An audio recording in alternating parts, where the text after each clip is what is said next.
नमस्ते, कैसे हैं आप सब? मैं आशा करती हूँ आप सब बहुत अच्छे होंगे, खुश होंगे, स्वस्थ होंगे, ब्लेस्ड होंगे, हैप्पी होंगे। आज एक और नए दिन के लिए दिल से परमात्मा को धन्यवाद कहते हैं। चलिए दिल से उनको thank you, thank you, thank you बोलते हैं। आपने हमें एक और नया दिन, नई सुबह दी। चलिए शुरू करते हैं अपनी वीडियो पर आगे। प्रार्थना। प्रार्थना कई प्रकार की होती है, जैसे पूजा के वक्त की हुई प्रार्थना, या किसी मंदिर पर हम जाते हैं, वहाँ पर हम भगवान से प्रार्थना करते हैं, है ना? लेकिन खाना खाने से पहले की हुई प्रार्थना का क्या महत्व होता है और इसका क्या प्रभाव पड़ता है हमारे खाने पर, इसके बारे में थोड़ी सी बात करेंगे। और ये प्रार्थना की वजह से हमारे खाने को किस प्रकार से चमत्कारी रूप से इसको चमत्कार बना देता है। हमने भी किया था ये बचपन में, जब हम छोटे थे, जब स्कूल में छोटे से जाया करते थे प्ले ग्रुप्स में, वहाँ पर बच्चों को लंच प्रेयर सिखाया करती थी। हमको भी सिखाया करती थी मैम कि बेटा लंच से पहले प्रेयर होती थी, और वो प्रेयर काफ़ी कंपलसरी हुआ करती थी। लेकिन जैसे जैसे दौर निकलता जा रहा है, जैसे जैसे आगे बढ़ती जा रही है लाइफ, ये सारी चीज़ें, हर चीज़ पीछे छूट चुकी है। और ये बहुत इम्पॉर्टेंट चीज़ थी जिसको आज बच्चों ने क्या, बड़ों ने भी छोड़ दिया है कि खाना खाने से पहले परमात्मा का ध्यान ज़रूर करना चाहिए। और ऐसा क्यों कराया जाता था?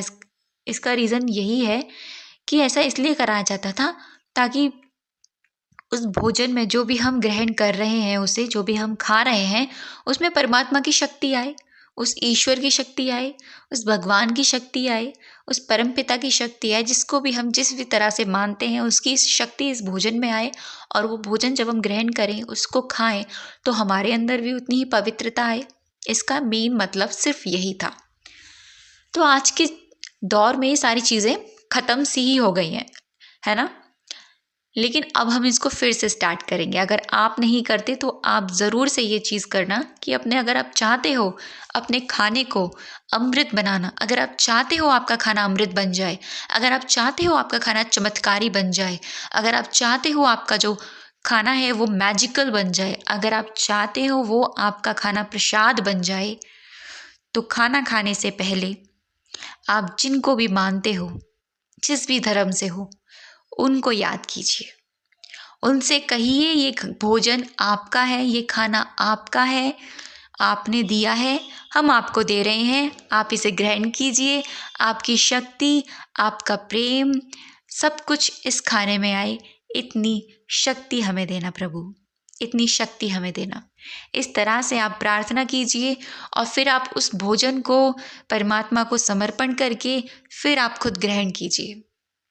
इससे ये भी होगा कि जो लोग कभी बाहर होते हैं या उनके मन में एक दुविधा होती है कि भाई हमने आज तो भोग ही नहीं लगाया भगवान का, ऐसा भी होता है ना, कभी कभी हम भूल जाते हैं कि आज तो हमने भोग ही नहीं लगाया, अरे आज तो हमने ये अर्पण ही नहीं किया। लेकिन आपने खाना खाने से पहले अगर उनको अर्पण किया है, ये रूटीन आपने फॉलो किया है, तो विश्वास मानिए भगवान ने वो स्वीकार कर लिया है। भगवान भाव के भूखे होते हैं, ये परमपिता परमात्मा भाव के भूखे होते हैं। इसीलिए उनको अर्पण कीजिए, दिल से कीजिए, और फिर आप उस खाने में उनकी शक्ति देखिएगा। आप ये ज़्यादा नहीं, 21 डेज़ करके देखिए। 21 दिन में आपको ये फ़र्क नज़र आने लगेगा कि जिस खाने को लेकर आप हमेशा ये करते थे कि मुझे आज ये पसंद नहीं है, आज वो पसंद नहीं है, अगर आप इस तरह से भगवान को अर्पण करते हुए खाना खाएंगे, आपको वो चीज़ भी अच्छी लगने लगेगी, आपको वो चीज़ भी भाने लगेगी, और परमात्मा की शक्ति उस खाने में आने लगेगी। आपको पता है खाने और पानी में 90% मेमोरी होती है, हमारे माइंड की मेमोरी को कैच करने की 90%।